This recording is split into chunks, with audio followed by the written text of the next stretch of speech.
ప్రేమ, తల్లిదండ్రుల ప్రేమ, అన్నదమ్ముల ప్రేమ, ప్రేమికుల మధ్య ప్రేమ, ఇలా చాలా ప్రేమలున్నాయి. కానీ ఈ లోక ప్రేమలో నిజాయితీ ఉండదు.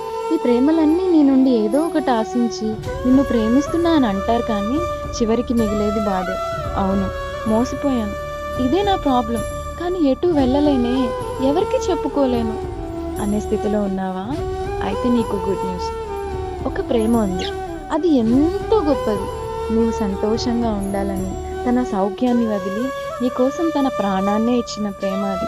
నీ నుంచి ఏది ఆశించకుండా ఉచితంగా నీకోసం తన రక్తాన్ని చిందించి నిన్ను కొన్న ప్రేమ, అదే ప్రభు అయిన యేసుక్రీస్తు ప్రేమ. నిన్ను ప్రేమిస్తున్నా అన్నవాళ్ళు ఒక్కోసారి ఒక్కోలా మారిపోతారు, కానీ ఈ దేవుని ప్రేమ మాత్రం శాశ్వతమైనది. ఆ ప్రేమలో మార్పు ఉండదు. ఈ అల్పమైన లోక ప్రేమల వెనక పరిగెడుతూ నిన్ను నిజంగా ప్రేమించే ఈ కల్వరి ప్రేమ నుండి దూరం అవ్వద్దు. నీ నిజమైన ప్రేమికుణ్ణి తెలుసుకో.